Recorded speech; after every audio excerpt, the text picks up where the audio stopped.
Hi hello అందరికీ నమస్కారం. నేను కండవల్లి సాల్మన్ రాజు, రిటైర్డ్ సిఐ రాజమండ్రి. ఈరోజు నేను ఈ వీడియో చేయడానికి గల కారణం చాలా అతి ముఖ్యమైనదన్నమాట. ఎందుకంటే యాక్చువల్గా నేను క్రిస్టియన్గా ఈ వీడియో నేను చేయకూడదు, కానీ అవేర్నెస్ కోసం ప్రజలకు తెలియాలనే ఉద్దేశంతో నేను ఈ వీడియో చేస్తున్నాను. నాకు హైందవ ప్రవచనకర్తల్లో నాకు చాలా ఇష్టమైన వాళ్ళు చాగంటి కోటేశ్వరరావు గారు, తర్వాత గరికపాటి నరసింహరావు గారు, అలాగే చిన్నజీయర్ స్వామి గారు. చిన్నజీయర్ స్వామి గారు అయితే మరి యాక్చువల్గా అయితే నేను వీటి కాలేజీలో చదువుకున్నాను. నేను చదివే టైంలో ఆయన కూడా చదివారు. సరే, నాకు ఇందులో ఇంకొక ఆయన ఉన్నారు. ఆయన ఏంటంటే చిలుకూరి బాలాజీ దేవాలయం ఉంది కదా, వారికి ప్రధాన అర్చకులు మన రంగరాజన్ గారు. వారు కూడా నాకు చాలా ఇష్టం, ఎందుకంటే వారి స్పీచ్లు అప్పుడప్పుడు నేను వింటుంటాను. అయితే నేను 2005-06 సంవత్సరంలో పోలీస్ అకాడమీ ఉంది, ఆంధ్రప్రదేశ్ పోలీస్ అకాడమీ అనేది హిమాయత్ నగర్లో ఉండేది. నేను అక్కడ 6 months ట్రైనింగ్ అయ్యాను. ఆ టైంలో చిలుకూరి బాలాజీ వెంకటేశ్వర స్వామి దేవాలయంకి నేను వెళ్ళడం జరిగింది. అయితే అక్కడ మంచి సంస్కృతి ఉంది. నేను అబ్జర్వ్ చేసింది ఏంటంటే అక్కడ చందాలు వేయడానికి హుండీ లేదు అందులో. తర్వాత రెండో విషయం ఏంటంటే అక్కడ నాకు తెలిసింది ఏంటంటే ఎక్కువ భక్తులు యూత్ వస్తారు అక్కడికి. వాళ్ళు ఏంటంటే ఈ మన టెక్నాలజీ చేసిన వాళ్ళు, మన కంప్యూటర్స్ చేసిన వాళ్ళు వస్తారు. ఫారెన్ వెళ్ళిపోవడం కోసం వాళ్ళు పాస్పోర్ట్ తీసుకొచ్చి అక్కడ గుడిలో పెడతారనమాట. అది ఏంటంటే వాళ్ళకి నమ్మకం, అక్కడ మొక్కుకుంటే వీసా ఖచ్చితంగా వస్తుందని. ముందు 11 సార్లు తిరుగుతారు. తర్వాత వాళ్ళకి కోరిక నెరవేరిన తర్వాత 108 సార్లు తిరుగుతూ ఉంటారు. పాపం వాళ్ళ వెనకాలే మరి వాళ్ళకి కావాల్సిన వాళ్ళందరూ తిరుగుతూ ఉంటారు. 108 సార్లు తిరుగుతూ ఉంటారు. నేను ఖచ్చితంగా ఆ రోజు నేను అక్కడ అబ్జర్వ్ చేశాను అదంతా. తర్వాత ఈ రంగరాజన్ స్వామి గారు లేదు వారి శిష్యులు కానీ ఎవరైనా సరే దేవాలయం పక్కనే ఒకటి ఉంటుంది, పెద్ద షెడ్ లాగా ఉంటుంది. అందులో ఈ ప్రవచనాలు చెప్తూ ఉంటారు. అంటే విలువలతో కూడిన ప్రసంగాలు చేస్తూ ఉంటారు. అక్కడ దేవుడి గురించి చెప్పేది తక్కువ, కాకపోతే విలువల గురించి చెప్తూ ఉంటారు. నేను ఆయన అప్పుడప్పుడు ఫాలో అవుతుంటాను. నాకు బాగా అట్రాక్ట్ అయ్యింది ఏంటంటే ఆయన గురించి దళిత గోవిందం అనే పేరుని ఆయన ఒక దళిత యువకుడిని తన మెడల మీద ఎక్కించుకుని దేవాలయంలోకి తీసుకుని వెళ్ళారు ఆయన. అది చాలా అప్రిషియేట్ చేయాల్సిన రియల్. ఆయన లౌకికవాది అని నాకు అప్పటి నుంచి ఆయన మీద ఒక విధమైన అభిమానం ఏర్పడింది నాకు. సరే, దానికి తోడు కొన్ని వీడియోలు ఆయన మీద ఎగ్నెస్ట్గా కూడా చేస్తున్నారు. ఆ ఎగ్నెస్ట్గా చేసేవాళ్ళు ఏంటంటే ఈయన దళితుడిని తీసుకుని వెళ్ళి ఆ టెంపుల్లోకి తీసుకుని వెళ్ళి మెడల మీద ఎక్కించుకొని టెంపుల్లోకి తీసుకుని వెళ్ళి ఆ దేవాలయం యొక్క పవిత్రతను పోగొట్టారని, ఇంకా ఇన్ని సంవత్సరాలు స్వాతంత్రం వచ్చినా సరే ఇటువంటి అభిప్రాయం పోని వ్యక్తులు చాలామంది ఉన్నారు అక్కడ. అది కాకుండా ఆయన గోశాల నుంచి ఒక ఎద్దుని అక్కడ ఊళ్ళో ఒక రైతు, ముస్లిం రైతు ఎవరో ఒక ఎద్దు చనిపోతే, 2 ఎద్దులు కాడెద్దులు ఒక ఎద్దు చనిపోతే, ఎలక్ట్రిక్ షాక్ కొట్టి చనిపోతే, అది తెలిసి ఈ స్వామివారు ఏం చేశారంటే వేరొక ఎద్దుని వాళ్ళకి పిలిచి వాళ్ళకి కానుకగా ఇచ్చి వాళ్ళ జీవనోపాధి ఏర్పాటు చేశారు. దాన్ని కూడా కొందరు మరి ఛాందస్వాదులు వాళ్ళు ఏమంటున్నారంటే ఆ గోశాల నుంచి ఒక ఆవును తీసుకెళ్ళి ఒక ముస్లింకి ఇస్తే ఆ ముస్లిం ఏం చేస్తాడో మనకు తెలియదా అంటే ఆవును తీసుకెళ్తే కోసుకుని తినేయడానికైనా. ఇంకా ఇలాంటి అభిప్రాయాల మీద ఉంటూ వారి మీద ద్వేషం పెంచుకుంటున్నారు.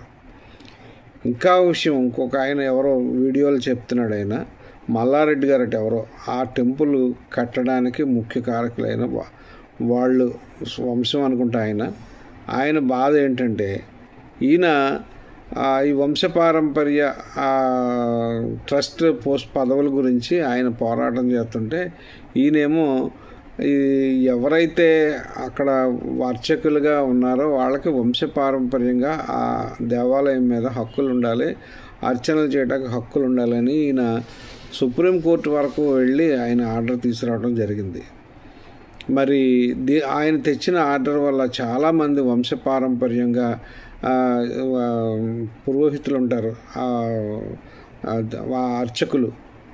అర్చకులు వంశ పారంపర్యంగా వాళ్ళ అర్చన చేసుకుంటూ స్వామివారికి వాళ్ళు సేవ చేసుకుంటూ ఉంటారు. ఈ అన్ని దేవాలయాల్లో కూడా చాలామంది వరకు వంశపారంపర్యంగా వచ్చే పదవది.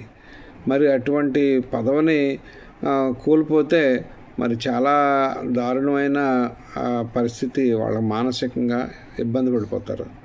మరి అటువంటి వ్యక్తి ఆయన అవసరమైతే సుప్రీంకోర్టు దాకా కూడా వెళ్ళి ఆయన ఈ ఆర్డర్ తీసుకురావడం జరిగింది. ఇది కాక మరి ఈ టెంపుల్ని ఎండోమెంట్స్ డిపార్ట్మెంట్కి హ్యాండ్ ఓవర్ చేయడానికి చాలా ప్రయత్నాలు జరిగినాయి. అయినా కానీ వీరు దాన్ని అడ్డుకొని, బేసిక్గా అడ్వకేట్ ఈయన అడ్డుకొని ఆ టెంపుల్ని ఎండోమెంట్స్ డిపార్ట్మెంట్కి వెళ్లకుండా ఆయన ఆ కార్యక్రమాలు చేయటం జరిగింది. అది ఎందుకు ఎండోమెంట్ డిపార్ట్మెంట్కి వెళ్ళలేదంటే ఇక్కడ ఇన్కమే లేదు, హుండీ లేదు. అక్కడ హుండీ ఉంటే లెక్క ఉంటుంది కాబట్టి దాని మీద ఆదాయానికి కంట్రోల్ చేయడం కోసం ఎండోమెంట్స్ డిపార్ట్మెంట్కి వెళ్తుంది. అక్కడ హుండీ కూడా లేదు.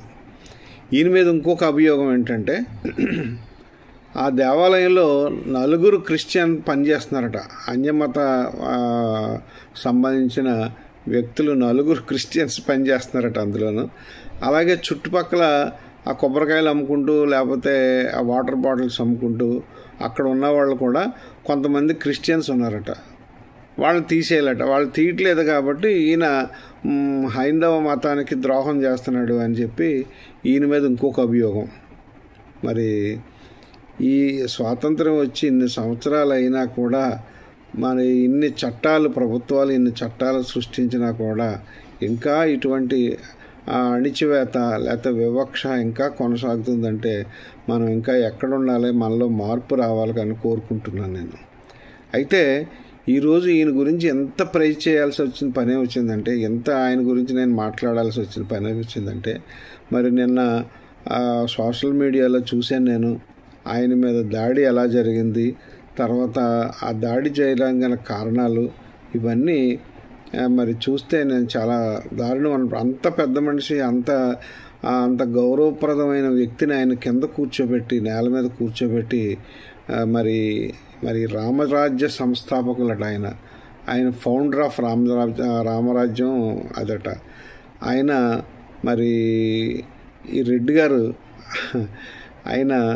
ఆయనే చెప్పుకుంటూ నేను ఫౌండర్ ఆఫ్ రామరాజ్యం అని చెప్పుకుంటూ ఆయన కొన్ని ప్రశ్నలు వేస్తూ ఆ స్వామి ఎవరో రంగరాజన్ గారిని చాలా కించపరుస్తూ మాట్లాడాడు ఆయన. ఇంతకీ ఏంటంటే నాకు తెలిసిన విషయం ఏంటంటే ముందుగా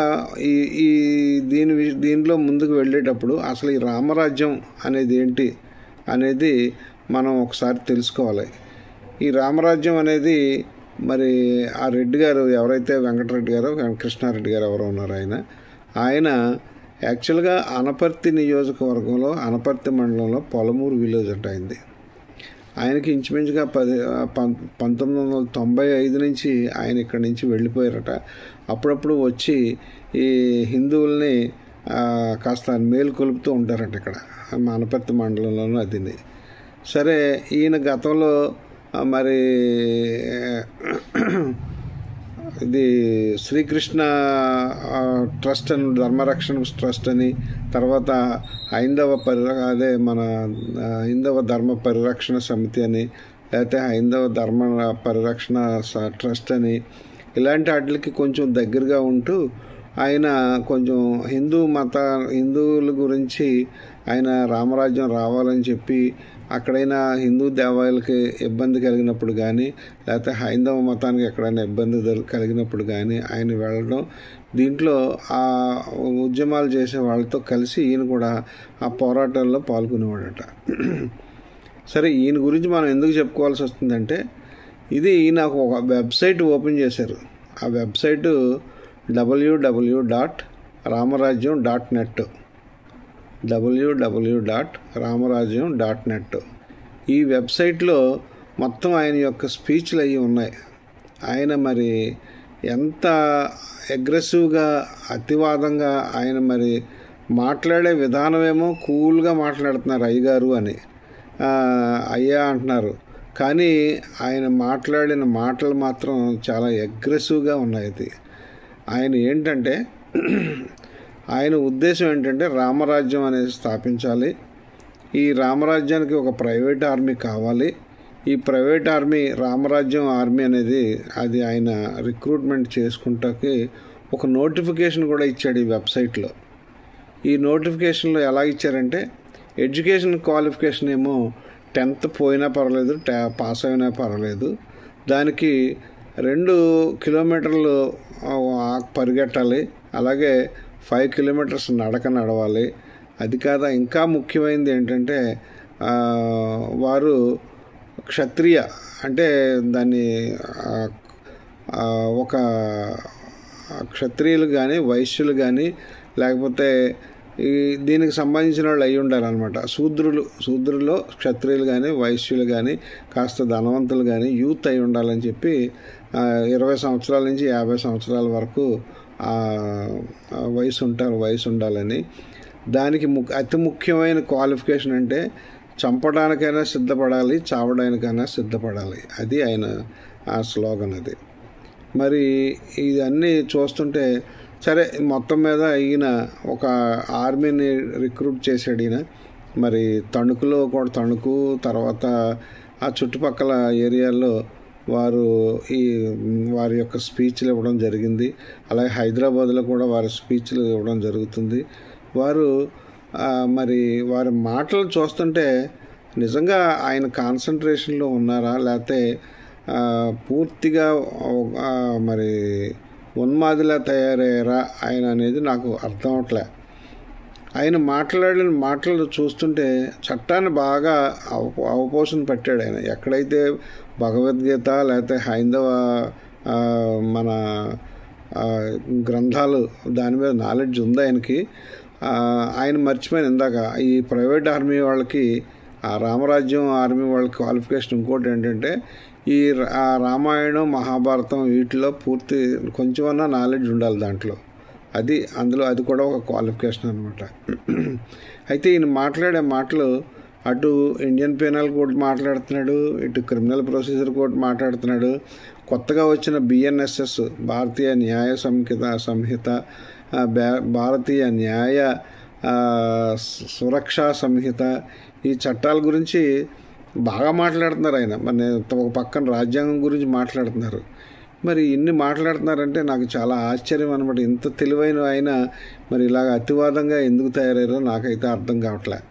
ఆయన మెయిన్ కాన్సెప్ట్ ఏంటంటే, ఆయన భగవద్గీతలో ఉన్నదంట ఏంటంటే మన శిష్ట రక్షణ దుష్ట శిక్షణ అనేది ఆయన మెయిన్ కాన్సెప్ట్ అంట.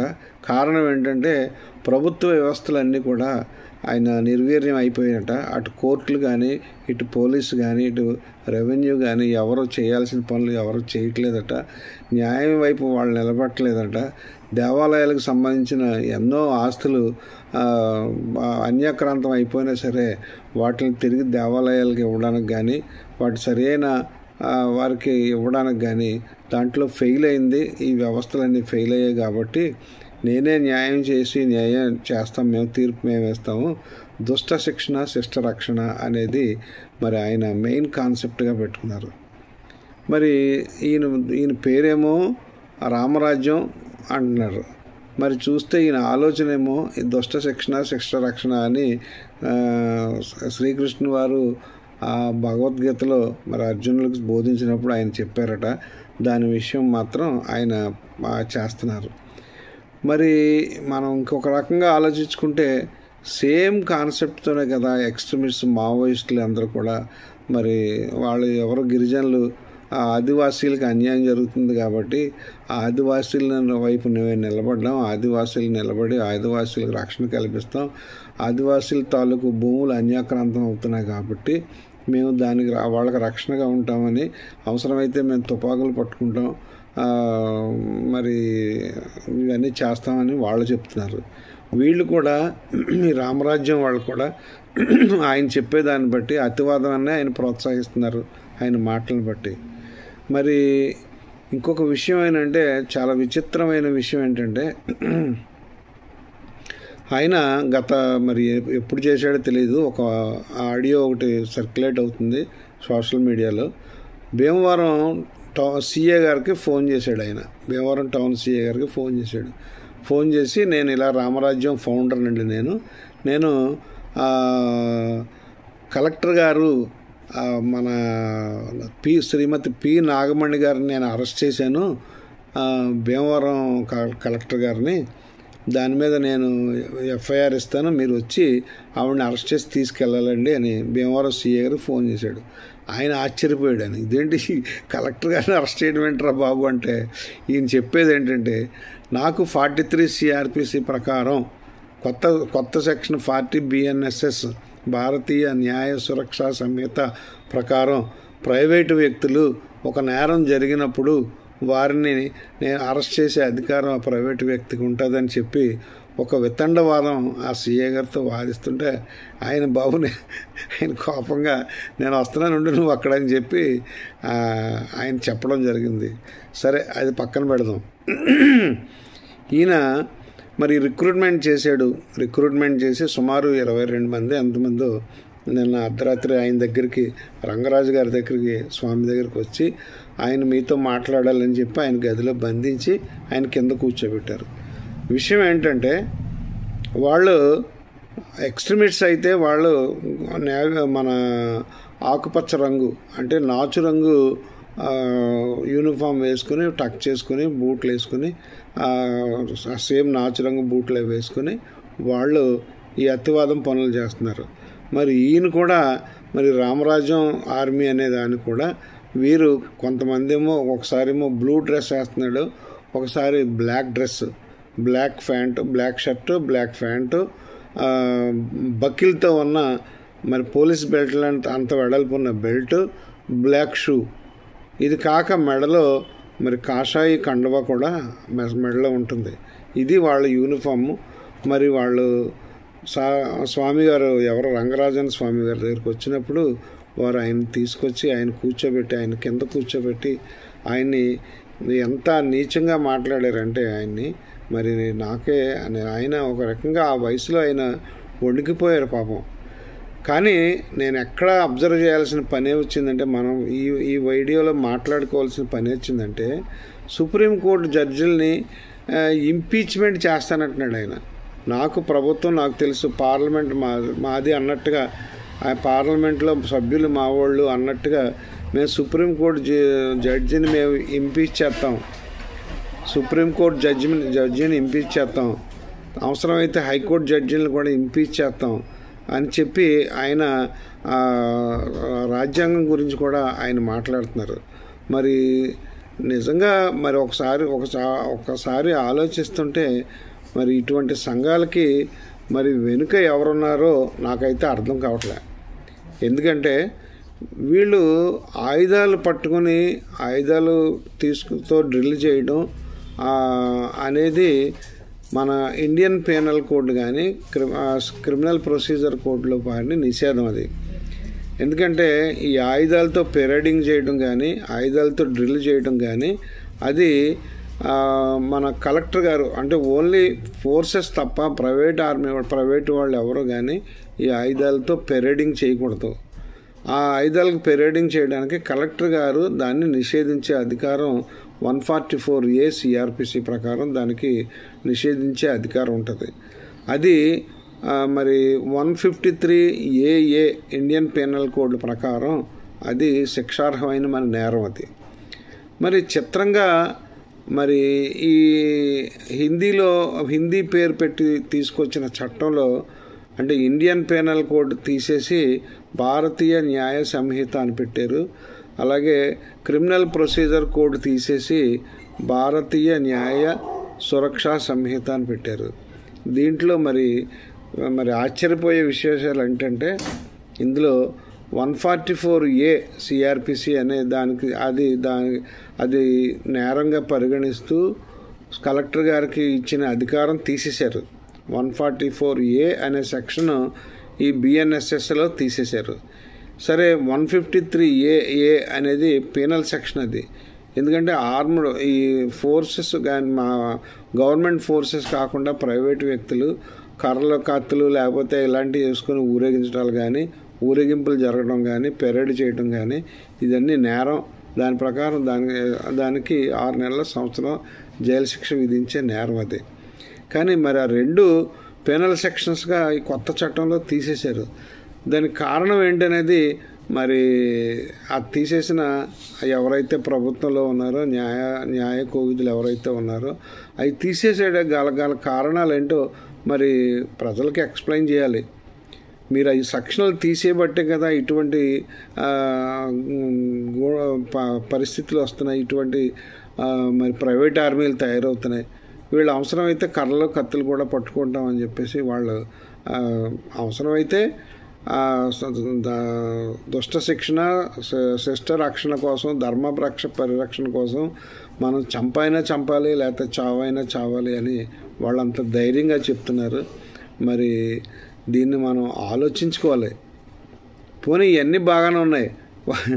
ఇందులో ఒక యూట్యూబర్ మరి ఈయన గతంలో ఎప్పుడో పవన్ కళ్యాణ్ గారిని కొంచెం విమర్శిస్తూ ఈయన జగన్ గారి పార్టీలో ఉండేవాడట. ఈయన గతంలో ఎప్పుడో మరి ఈయన జగన్ గారి పార్టీలో సభ్యుడు కాబట్టి ఇది క్రైస్తవ మిషనరీలు కానీ క్రైస్తవులు కానీ వెనకాలండి ఇవన్నీ చేస్తున్నారని ఒక యూట్యూబర్ చెప్పేస్తున్నాడు ఆయన.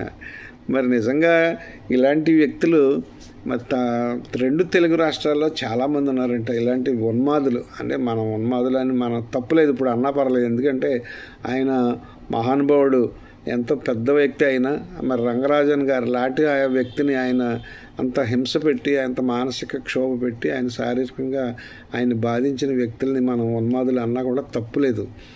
కానీ మరి అటువంటి వ్యక్తులు మరి తెలంగాణలో మరి పాస్టర్ మోజెస్ అన్న ఆయనకి అసాల్ట్ చేస్తే చచ్చిపోయారు, ఆయన చంపబడ్డాడు ఆయన. అలాగే పాస్టర్ సంజీవ్ అని ఆయన కూడా చంపేశారు.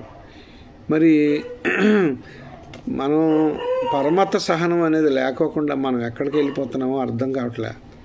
ఈ మతం మీద మత మార్పిడులు అని ఒక గగ్గోలు వస్తుంది. మన మత మార్పిడులు అనేది ఎవరో చేయట్లేదు సార్. ఒక రోజులో మత మార్పిడి చేస్తే జరిగిపోయేది కాదు సార్. అది బ్యాప్టిజం అనేది ఒక్క రోజులో ఏదో త్రిపుల్ తలాక్ని ఎలాగ అండర్స్టాండ్ చేసుకున్నారో అలాగ మత మార్పిడి అనే దాన్ని ఇలాగ నీటిలో ముంచేసి బయటికి తీసేసినంత మాత్రాన మత మార్పిడి కాదు సార్. అది మతం బాప్టిజం తీసుకోవాలంటే నమ్మకం ఉండాలి. దాని మీద కొంత పరీక్ష ఉంటుంది. ఆ పరీక్షలో పాస్ అయితేనే ఆయన హృదయపూర్వకంగా ఈ క్రైస్తవత్వాన్ని ఆచరిస్తానని నేను ఆయన హృదయపూర్వకంగా ప్రమాణం చేస్తేనే, హృదయపూర్వకంగా ఒప్పుకుంటేనే దానిలోకి వస్తారు తప్ప మామూలుగా అయితే ఏదో ముంచినంత మాత్రాన మత మార్పిడి జరిగిపోదు సార్. దాంట్లో ఇప్పుడు నేను ఈ మామూలుగా చర్చెస్ ముందు చాలా కాలం నుంచి వచ్చిన చర్చెస్లో క్యాథలిక్స్ కానీ లూథరన్స్ కానీ బ్యాప్టిస్ట్ చర్చిలు కానీ లేకపోతే ఇటువంటి సాంప్రదాయ ప్రకారం వచ్చిన పురాతన చర్చిల్లో పురాతన క్రైస్తవులు ఎవరు విగ్రహారాధన గురించి అతిగా చెప్పరు. ఇది మనం ఎందుకంటే మనకు పూర్వం ఫస్ట్ భారతీయులు, తర్వాత క్రైస్తవులు. ఇప్పటికీ కూడా మనం మా క్రైస్తవ మ్యారేజ్లో ఈ శతమానం అనేది, మంగళసూత్రం అనేది ఖచ్చితంగా కడతారు.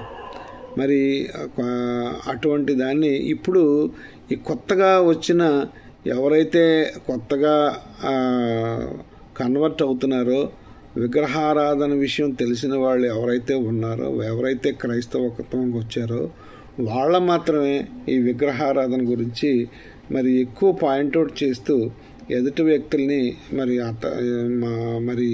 వాళ్ళని కొంచెం ఇబ్బంది పెడుతున్నారనే చెప్పాలి. ఒక రకంగా చెప్పాల్సి వస్తే మీరు ఎక్కడైనా చూడండి, మీరు ఇలాంటి ఇష్యూలో సమస్యలు ఇరుక్కున్న వాళ్ళందరూ కూడా కొత్తగా ఆల్రెడీ విగ్రహారాధన చేసి కొత్తగా క్రైస్తవత్వంలోకి వచ్చిన వాళ్ళ వల్ల మాత్రమే ఇది జరుగుతుంది తప్ప పూర్వం నుంచి సాంప్రదాయంగా క్రైస్తవత్వంలో ఉన్న వ్యక్తులు ఎవరు ఈ విగ్రహాత గురించి కానీ పరమత సహనం లేకోకుండా వ్యవహరించడం కానీ అటువంటిది ఏమీ ఉండదు.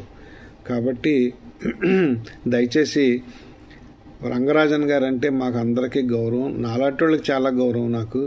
మరి అటువంటి వ్యక్తిని ఇలాంటి హింసించిన దాంట్లో దయచేసి మీరు క్రిస్టియన్స్ మాత్రం అందులో జగన్ గారు శిష్యుడు అయితే అయి ఉండొచ్చు ఆయన, మరి క్రైస్తవులను మాత్రం అందులో పెట్టొద్దు సార్. మీకు దయచేసి నమస్కారం చేస్తాం మీకు. కాబట్టి ఇటువంటి వ్యక్తుల్ని మరి సపోర్ట్ చేయొద్దు సార్ ఎవరన్నా. ఎందుకంటే ఇవాళ ఎక్కడో జరిగింది, నిన్న ఇండియాలో ఎక్కడో జరిగింది, నిన్న రాష్ట్రంలో జరిగింది, ఇవాళ మన ఊళ్ళో జరిగింది, రేపు నాకే జరగవచ్చు ఇటువంటిది. కాబట్టి ఇటువంటివన్నీ కొంచెం మనం ఎవరో ఎంకరేజ్ చేయకోకుండా, మెయిన్ మరి ఆ మాట నేను అనొచ్చో అనకూడదో నాకు తెలీదు. ఎందుకంటే చాలా సినిమాని ఈ మతానికి బాగా ఉపయోగించుకుంటున్నారు. అంటే వ్యక్తుల మీద ద్వేషానికి, ఇతర మతాల మీద ద్వేషం కలగడం కోసం కొన్ని సినిమాలు ఈ మధ్యకాలంలో వస్తున్నాయి. ఒకటి అటువంటి సినిమాల్లో ఏంటంటే జరిగింది ఒకటైతే దాన్ని బాగా హైలైట్ చేస్తూ అగ్రెసివ్గా చూపిస్తూ మన కాశ్మీర్ ఫైల్స్ ఒకటి, తర్వాత కేరళ స్టోరీ ఒకటి, అలాగే మరి హనుమాన్ ఒకటి, తర్వాత కార్తికేయ ఒకటి, ఇటువంటి సినిమాలు, తర్వాత కాంతారా ఒకటి. అంటే ఇవన్నీ భక్తికి సంబంధించినవి కాదని నేను అంటలే, భక్తికి సంబంధించినవి. మనం భక్తి అనేది, నమ్మకం అనేది ఉండాలి ప్రతి ఒక్కరిని నమ్ముతాం మనం. ఆ నమ్మడం, మీరు ఒక దేవుడిని నమ్మచ్చు, నేను ఒక దేవుడిని నమ్మచ్చు, అందరూ కలిసి దేవుడిని మనం ప్రార్థన చేసుకునేది. కానీ అందరూ కలిసి మరి వారి బాటలోనే మనం నడుస్తాం. ఎవరైనా కూడా తప్పు చెయ్యి, నువ్వు ఈ రకంగా వెళ్ళు, ఆ రకంగా వెళ్ళు అని చెప్పి ఏ మతం చెప్పదు. ఏ మతం చెప్పినా మానవులను సక్రమమైన మార్గంలో నడిపించడానికి ఏ మతం అయినా చెప్పుద్ది. కాబట్టి మరి రాజకీయాలన్నీ పక్కన పెట్టి ఇటువంటి సమస్యలు వచ్చినప్పుడు అందరూ స్పందించి మరి ఇటువంటి వ్యక్తుల్ని సపోర్ట్ చేయకోకుండా మరి నేను మాట్లాడుతున్నాను. ఎందుకంటే ఇది నేను ఆలోచించిన దాని ప్రకారం ఎవరో ఒక ట్రస్టీ, ఎవరో ఒక ఆయన మాట్లాడుతున్నారు. ఆయనకి మరి ఈ ఎవరైతే రామరాజ్యం ఫౌండర్ ఉన్నారో ఆయన్ని సపోర్ట్ చేస్తూ మాట్లాడుతున్నట్టు అనిపించింది నాకు. కానీ ఆయన ఉద్దేశం ఏంటంటే ఆయన్ని ఆ ట్రస్టీలో ఉండవట్లేదు, కోర్టు ఆర్డర్ తెచ్చుకున్నా సరే ఆయన అవ్వలేదు. కాబట్టి వ్యతిరేకత ఉండొచ్చు, ఆయన మీద వ్యతిరేకత ఉండొచ్చు, ఎవరో రంగరాజు గారి మీద, వాళ్ళ ఫాదర్ మీద వ్యతిరేకత ఉండొచ్చు. కానీ మరి ఇటువంటి వ్యక్తులు, ఎందుకంటే నేను ఎందుకు అంత మాట అంటున్నానంటే, ఆయన ఎవరైతే రామరాజ్యం ఫౌండర్, ఎవరైతే కృష్ణారెడ్డి ఎవరో ఉన్నారు కదా, ఆయన ఏమంటున్నాడంటే మాట్లాడేటప్పుడు, ఈయన తిట్టేటప్పుడు, ఎరా కోర్టులకు వెళ్తావా, సుప్రీంకోర్టుకి వెళ్ళి ఆర్డర్లు తెస్తావా, హైకోర్టుకి వెళ్ళి ఆర్డర్లు తెస్తావా, ఇంపీచ్మెంట్ అయితే తీసేయగల శక్తి మనకుంది, కానీ మన దేవుడు వాళ్ళని పీకేసే శక్తి వాళ్ళకు ఉంది. కానీ నువ్వు వాళ్ళ కాళ్ళు పట్టుకుని నువ్వు తీర్పులు తెప్పించుకుంటావా అని చెప్పి వాళ్ళు అడుగుతుంటే, పాపం ఈయన మహానుభావుడు, నేను రాజ్యాంగాన్ని నేను నమ్ముతాను తప్ప, రాజ్యాంగం ప్రకారం నేను వెళ్తాను తప్ప నేను వేరే వెళ్ళనని చెప్పి ఆయన అంత ధైర్యంగా, నిజంగా ఆయన జోహార్లు అర్పించాలి ఆయనకి. నిజంగా అంత ధైర్యంగా ఆయన అంత ఒత్తిడి తీసుకొచ్చినా సరే ఎక్కడా బెణక్కుండా ఆయన నేను రాజ్యాంగం ప్రకారం నేను వెళ్తానని చెప్పి అంత ధైర్యంగా చెప్పారు. నిజంగా ఆయనకి నేను పాదాభివందనం చేస్తున్నా. Thank you.